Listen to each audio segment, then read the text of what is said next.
नमस्कार, तुम्हा सर्वांचं स्वागत आहे सोनालीज रेसिपी मराठीमध्ये। आज मी तुमच्यासाठी गोडाचा खूप सुंदर असा स्वादिष्ट पदार्थ आणि घरी सहज उपलब्ध असणाऱ्या साहित्यातून बनवलेला हा पदार्थ आहे।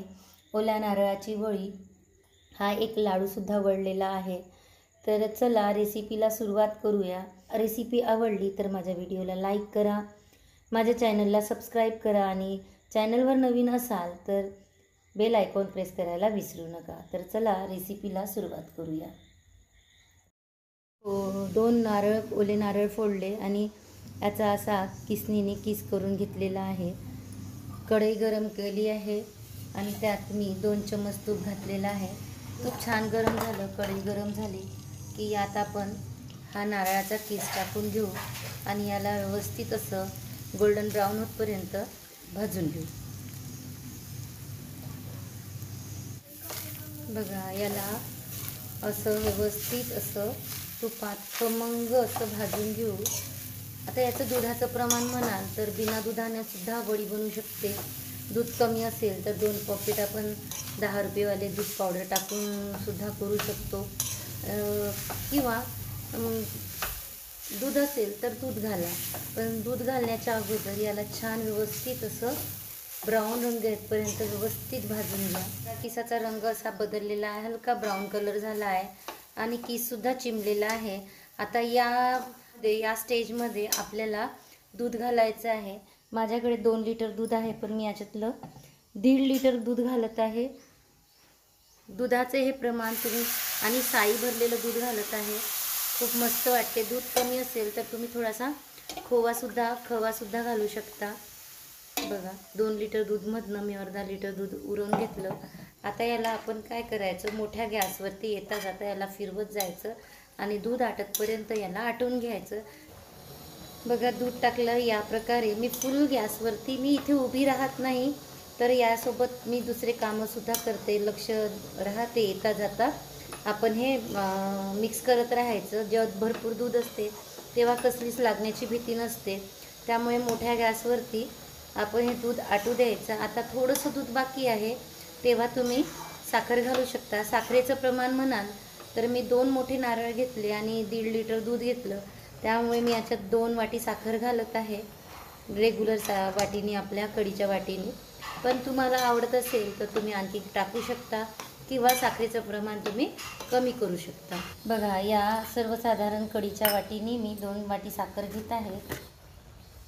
अशी मी साखर टाकून घेत आहे। साखर विरघळेल तर पुन्हा हे पातळ होणार आहे, तर याला छान व्यवस्थित भाजून घ्यायचं। वाटलं तर 1 चमच तूप पुन्हा घालायचं वरून, हे जेव्हा घट्ट होते ते। आणि त्याच्यात मस्त ड्रायफ्रूट, वेलची पावडर, आवडलं तर जायफळ असं घालून याला छान व्यवस्थित भाजून घ्यायचं। बघा, आता घट्ट वाटत आहे, थोड्या वेळातच लगेच याला पाणी सुटणार आहे। हे साखर मेल्ट होईल आणि पाणी सुटेल, पुन्हा आपल्याला भाजायचं आणि मग ते पूर्ण चिंबून जाईल। असं आता मोठ्या गॅसवरतीच ठेवायचं, असं कडेकडेने व्यवस्थित स्वच्छ करायचं आणि भाजायचं। बघा, आता मोठ्या गॅसवरती असं मी येता जाता परतत होती। आता हे पूर्ण साखरेचं पाणी झालेलं होतं ते आणि दूध सर्व आटून गेलेलं आहे। आता मात्र याला सोडता येणार नाही, आपल्याला इथेच उभे राहून व्यवस्थित भाजायचं आहे। मी बदामाचे काप करून घेतले, काजूचे काप केले आणि वेलची अशी कुटून घेतलेली आहे। तर आता हे सर्व मी यामध्ये घालून घेत आहे।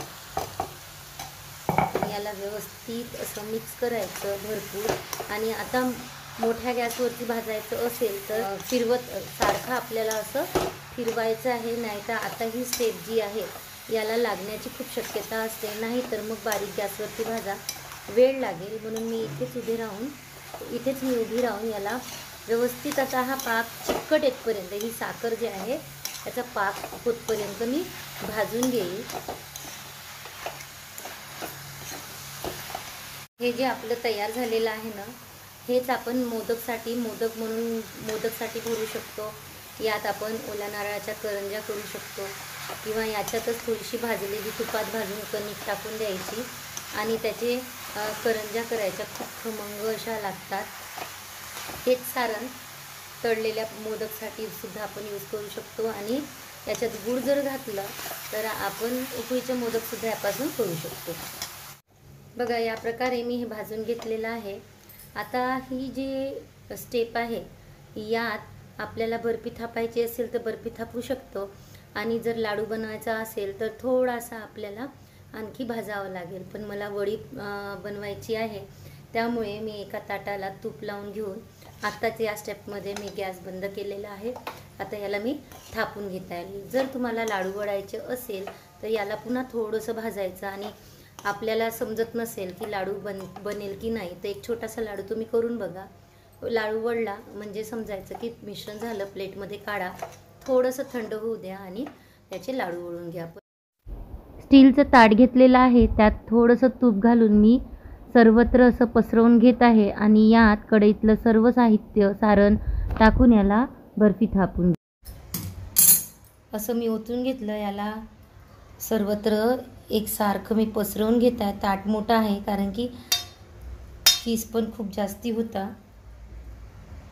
बघा, या वाटीला मी असं तूप लावून घेत आहे आणि आपल्याला हात शेकण्याची काही आवश्यकता नाही आहे. अशा प्रकारे आपण या वाटीने याला असं प्रेस करून घेऊ एकसारखं सर्वत्र.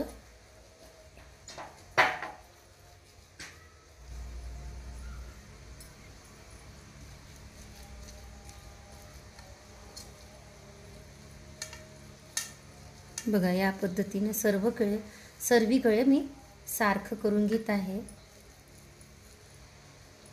बाजूबाजूनी कडाकडाने सुद्धा असं प्रेस करून घ्या. याला थोडंसं थंड होऊ द्या, नंतर मग आपण याला चाकूनी काप देऊ. आता केलं तर सगळं तुटेल. याला थोडंसं सेट होऊ द्या, असंच बाहेर थंड होऊ द्या. थोडंसं गार झालं, 50% गार झालं की चाकूनी काप मारू. नंतर पूर्ण गार झालं की याला वेगळं करून घेऊ. बघा की गार झालेलं आहे. थोडं गरम आहे, पण आपल्याला वड्या इथून पाडून घेता येते. थोडेसे काप मारून घेऊ आपण. वडीचा आकार तुम्ही तुमच्या आवडीनुसार करू शकता किंवा हे सारण कुकी कटरमध्ये वेगवेगळ्या आकारात सुद्धा तुम्ही कट करू शकता. एकाच वस्तूपासून तुम्ही वेगवेगळे पदार्थ बनवू शकता. उभे काप मारले, आता आपण आडवे काप मारून घेऊ. काप मारून झाले की याला पूर्णपणे गार होऊ द्यायचे आणि मग याच्या चाकूनीच वड्या सुट्ट्या करून घ्यायच्या. पूर्णपणे हे बर्फीचं ताट थंड झालेलं आहे. मी बर्फ्या सुट्ट्या करून अशा काढून घेत आहे. बघा किती सुंदर अशी बर्फी झालेली आहे. साईज आकार हा तुमच्या आवडीनुसार करा. अशा प्रकारे मी पूर्ण बर्फ्या वेगळ्या करून घेत आहे. सेट झालं की निघतं पटकन आणि आपल्याला घाईत सेट करायचं असेल तर थोडंसं थंड झालं की फ्रीजमध्ये तुम्ही हे ताट ठेवून द्या आणि कट्स मारा. असे 2 साईज पण तुम्हाला करता येईल. अशा प्रकारे आपल्या बर्फ्या पूर्ण तयार झालेल्या आहेत. रेसिपी आवडली असेल तर माझ्या व्हिडिओला लाईक करा, जास्तीत जास्त शेअर करा आणि चॅनलवर नवीन असाल तर माझ्या चॅनलला सबस्क्राईब करा. पुन्हा भेटूया नवीन व्हिडिओत नवीन रेसिपीसोबत. तोपर्यंत बाय बाय.